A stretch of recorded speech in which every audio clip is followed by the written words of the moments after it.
బేతాళ కథ. విహంగభూషణుడి చర్య. పట్టువదలని విక్రమార్కుడు చెట్టు వద్దకు తిరిగి వెళ్ళి చెట్టుపై నుంచి శవాన్ని దించి భుజాన వేసుకుని ఎప్పటిలాగే మౌనంగా శ్మశానం కేసి నడవసాగాడు. అప్పుడు శవంలోని బేతాళుడు, రాజా, మనుషులలో ప్రధానంగా 2 రకాలు కనిపిస్తారు. రానున్న ఫలితాల మీది అత్యధిక ధ్యాస కారణంగా చేస్తున్న పని మీద శ్రద్ధ కనబరచలేకపోయేవారు కొందరైతే, లభించిన ఫలాలను అనుభవించకుండా చేజార్చుకునే ప్రబుద్ధులు మరికొందరుంటారు. నువ్వు 2వ కోవకు చెందినవాడివేమోనన్న అనుమానం నాకు కలుగుతున్నది.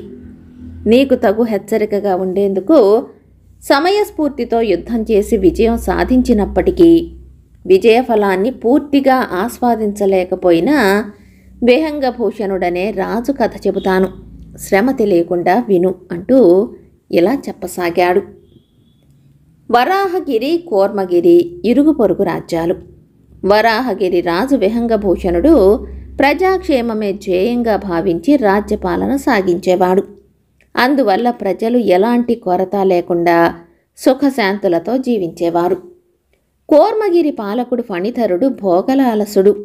పాలనా వ్యవహారాలను మంత్రులకు అప్పగించి రేయింబవళ్ళు విందు వినోదాలతో కాలక్షేపం చేస్తూ ప్రజాక్షేమం గురించి పట్టించుకునేవాడు కాదు. కూర్మగిరి రాజ్యంలోని సముద్ర తీర పట్టణమైన రత్నగిరిలో మణికంఠుడనే రత్నాల వ్యాపారి ఉండేవాడు. సాకేతుడు ఆయన ఏకైక సంతానం. మణికంఠుడు హఠాత్తుగా మరణించటంతో వ్యాపార లావాదేవీలన్నీ అస్తవ్యస్తమైపోయాయి.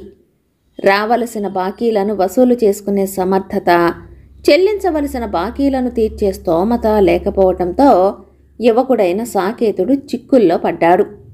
దిక్కుతోచని పరిస్థితి ఎదురు కావటంతో మనశ్శాంతిని కోల్పోయాడు.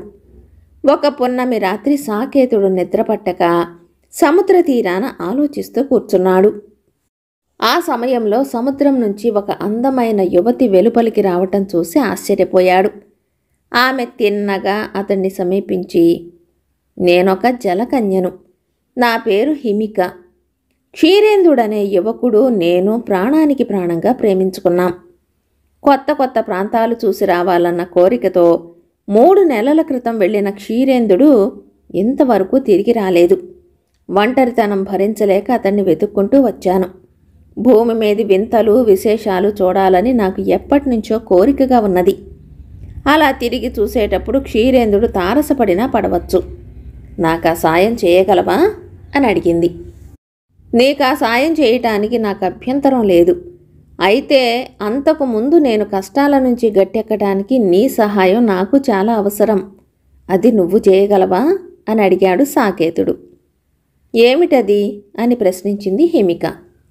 సాకేతుడు తన క్లిష్ట పరిస్థితిని వివరించి, నువ్వు సముద్రంలోని మేలి ముత్యాలు, రత్నాలు తెచ్చి ఇచ్చావంటే వాటిని అమ్మి నా అప్పులు తీర్చేస్తాను. నీకు భూమి మీది వింతలు విశేషాలు చూపడానికి కావలసిన ధనమో సమయమో సమకూరుతాయి అని చెప్పాడు. హిమిక అందుకు అంగీకరించి తక్షణమే వెళ్ళి సముద్రం నుంచి రత్నాలను తెచ్చి సాకేతుడికిచ్చింది. అతడు సంతోషంగా ఇల్లు చేరి వాటిని అమ్మి బాకీలు తీర్చాడు. వ్యాపారాన్ని చక్కదిద్దుకున్నాడు.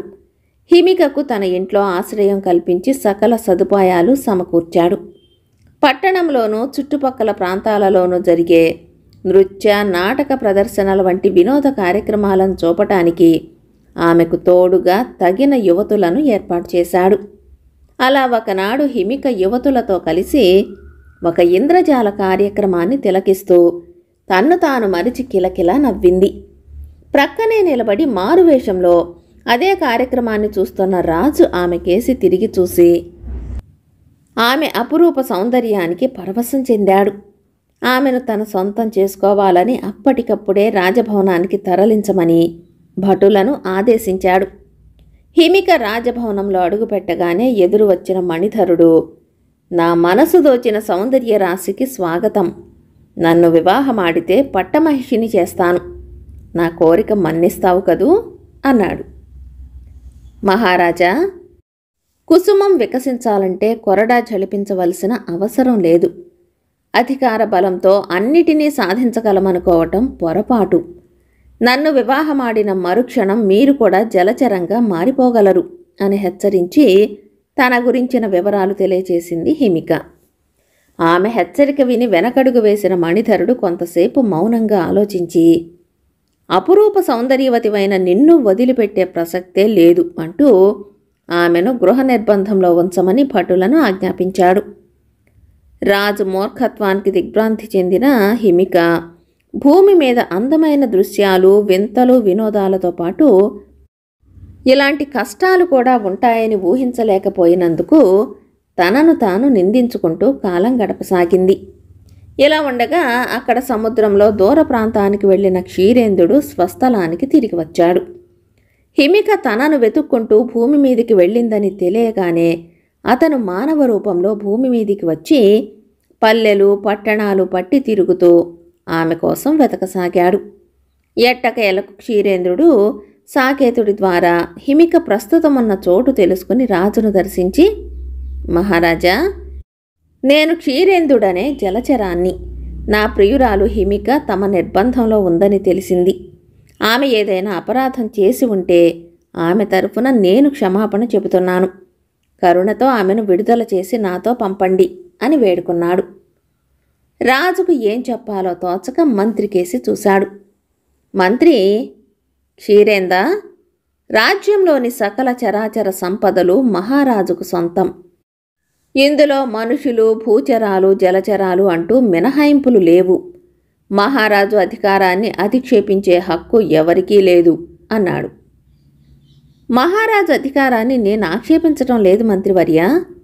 ఎక్కడో సముద్ర గర్భాన బతికే మమ్మల్ని విడదీయకండని బతిమాలుతున్నాను. మా మానాన మమ్మల్ని బతకడానికి విడిపించమని వేడుకుంటున్నాను అంతే అన్నాడు క్షీరేంద్రుడు వినయంగా. మహారాజు అనుమతి లేకుండా మా రాజ్యంలో అడుగుపెట్టడం హిమిక చేసిన మొదటి నేరం.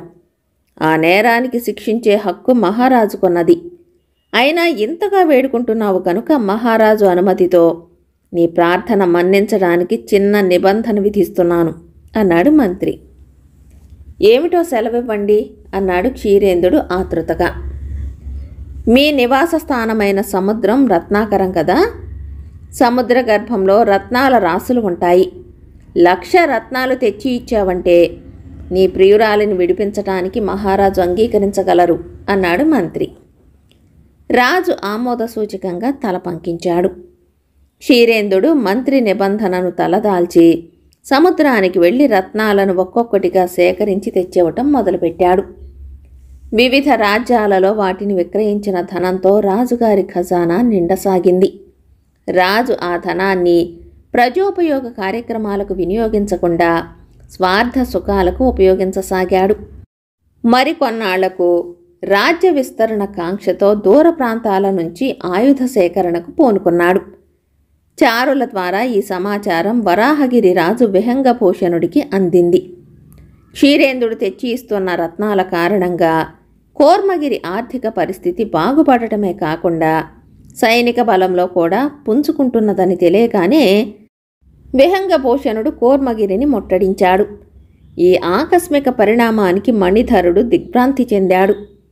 ధనమున్నప్పటికీ అప్పటికప్పుడు సేనలను సమాయత్తం చేయలేకపోయాడు.